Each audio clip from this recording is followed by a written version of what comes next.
Spoiler alert. Spoiler. Make sure you watch the episode before watching this video because we will be giving details of the show. So make sure you watch the episode first. What up, vibers? Y'all know what time it is. Hey. It's time for another video. And I'm Yak. I'm Ivy, and welcome to another episode of Showroom. And in today's video, we're going to be discussing another episode of Inventing Anna. Yes, y'all.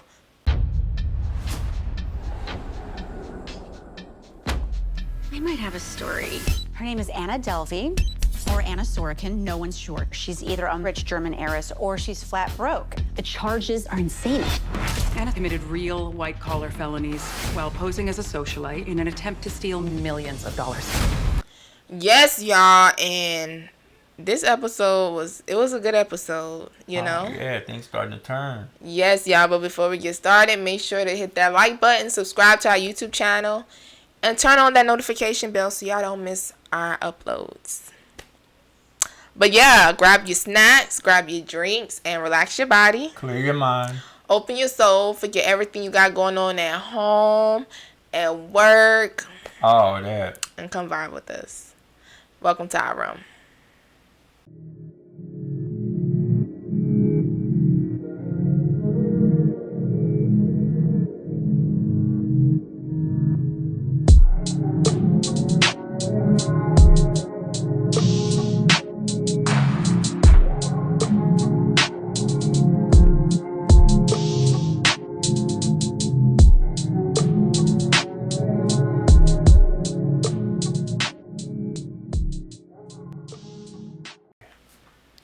Alright, y'all. Hopefully y'all got y'all drinks and y'all snacks so we can give y'all a couple thoughts about this episode.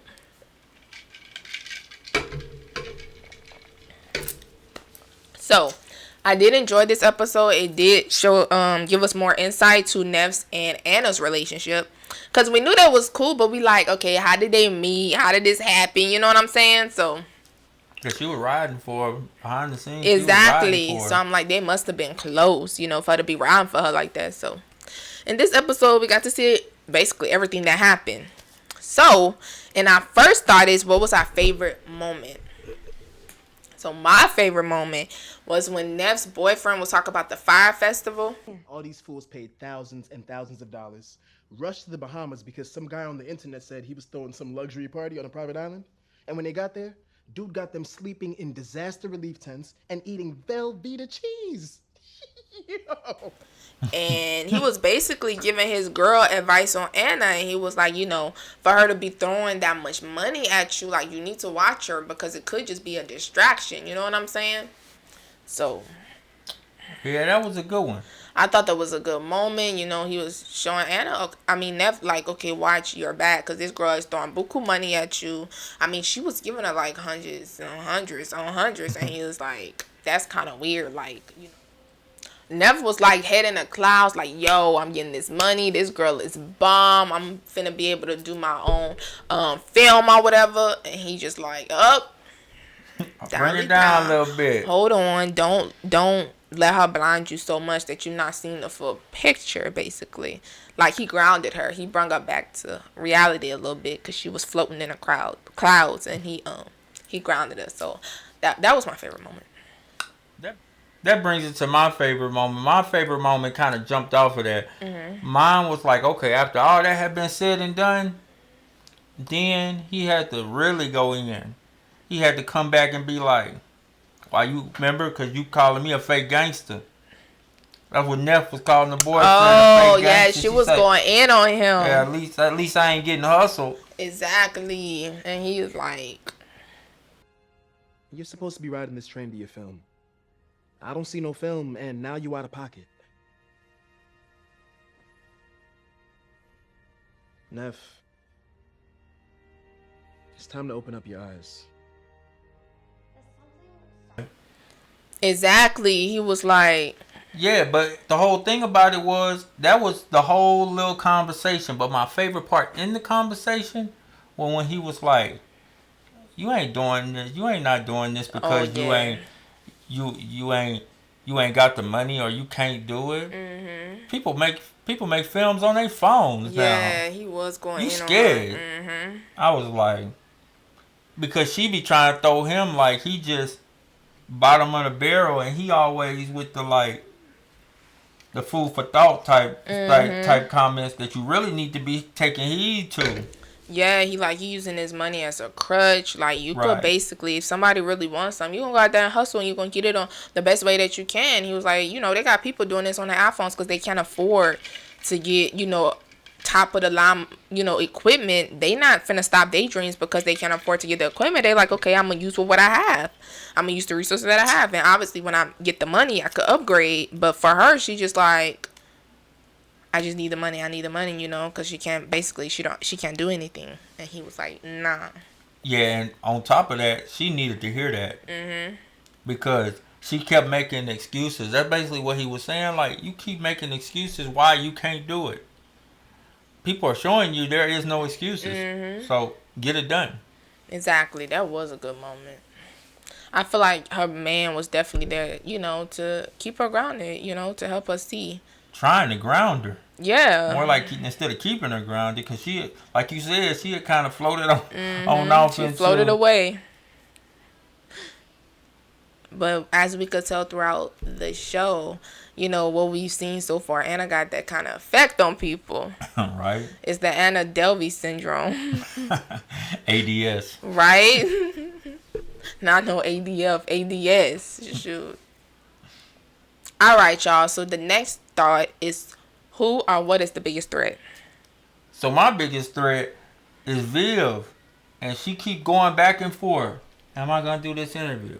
Am I not gonna do this interview? And the whole time, I'm like, if you choose to do this interview, as we see, Paul, he in the back like, do it. He wants her to do it. Yeah. That's gonna really clear me. I'm gonna be fresh and clean after this. You know what I'm saying? So, go ahead, do the interview. Knowing the whole time the public just waiting for a reason. This a whole kid. Exactly. This a kill. Like, I wanted to know if you had any thoughts about going on AI, doing the interview. I have no thoughts. Is that it? You're not going to give me an inch, are you? but yeah, it's no win. It's like a lose-lose. Yeah, and you know that. Exactly. So actually, my threat kind of bounced off yours because I had Paul as the biggest threat, just for the fact that you could tell that I didn't even know. We got more into what happened because remember the whole couple episodes before they kept talking about her career, and I'm like, what happened? So when they finally went into it, and she started explaining and saying that her and Paul, they were friends. They used to do the double dating thing. They used to go out on like trips together and stuff. Like, they were like tight. And to know that this happened, it was kind of like she was still hurt about it. You can clearly tell, So Paul was definitely a threat. And like you say, for him to do that and still not fess up and still have people looking at her crazy because he didn't do his due diligence or he got paid off, which is what I think, is crazy. Yeah, that's crazy. That definitely fall right off of what you were saying. Vivian, I pulled every string I had to get this for you. It's the perfect opportunity. I have to work. Look, we have a few days. Give it some thought, okay, Viv? All right, y'all. The next thought is, who made the biggest mistake? And I don't know how I feel about my mistake. Because when I was watching it, I was like, in hindsight, you could say Neff made a mistake about not trusting Anna and not having faith that Anna will pay her back. And, when Anna paid her back, Neff was kind of like, dang, like, I didn't trust her. You know what I'm saying? Like, I feel bad. But at the same time, it's like, it's kind of hard. Like, I could understand why she wouldn't, because Anna was kind of being a little shady, you know what I'm saying? Putting everything on the tab like she always do. So, why don't I get this? What? No. No. It's Here. okay. Enough. It's It's no big deal. It's probably the machines. all right. that's why I was like, it's kind of like a catch-22. Because, like, in hindsight, Neff would look at it as a mistake. But then also, I could see why she would, she would have doubts, Yeah, so that kind of brings me into mine. Mine is basically off of that, because mine is that Neff, she didn't listen to her boyfriend when he was like, when he first told her, like, people who flash money trying to compensate for something. Yep. They hiding something. Come on, let that sink in. But like you say, in hindsight, I mean, she got what she wanted, and then so Right. like I said, like yeah, that was definitely one of them hindsight ones. Mine was like her not even listening from the beginning. Yeah. So all right, y'all, it's time for the final thoughts, and basically, I just felt like this episode we got to see that dynamic of Neff's and Anna's relationship, kind of see where they ended off. You know, with Neff not wanting to leave everything, because even though she still wanted to chase after her dreams, she still had attachments. She still was a little scared, like, you know, I can't just run off with you, Anna. You know, I still got real life here I gotta attend to. You know what I'm saying? We also got to see more about Viv and Paul's dynamic and see how Paul played a major role in all of this, you know? So, yeah, that's kind of my final thoughts. My final thought is Paul's a dirtbag. Yes. Big being demoted, all that blackball, like that was nasty work right there. Yeah, that really was. It was just like, and then knowing that you played a part in this, how can you just see that happen to, you know, somebody that you was cool with, you know, like I would say friend, or, you know. But he ain't even just like pull her back out of it. He basically threw her under the bus. Yeah. Like, no, don't get up under there. I'm still gonna be taking trips. Now they taking trips by themselves. Right. Because they got that money, they got paid off, and I'm just like, you gonna send her to the place where writers go to die, you know, even though she Scriberia, you know, even though she got this story coming on, and that could, you know, be a big thing for her. Still, you taking her to a place where writers go to die, knowing what you did. Like, I would be like, dang, you know, like, I don't know. And then I'm on trying to get my comeback. You steady Me down. blocking it. Wanting me to go after something else. You know, a real hater, right? And, you know, wanting her to do this interview and stuff, knowing that it's a lose-lose situation. Talk about tell your side. How's she going to tell her side without putting you in it? You know, because you're a part of it. So, what you want her to go up there and say? And I'm thinking, like, do he want her to kind of out him? Like, I'm confused. That would be so dumb. Yeah, I'm confused. Because I'm like, why are you telling her to go tell her side when you're a major part of her side? Like, I'm so... Like, Paul, what are you doing? Like, I'm confused. You want her to go up there and lie because... You know what's getting to him? He ain't got that relationship no more. So he get discombobulated in some aspects. He probably do got a little guilt going on.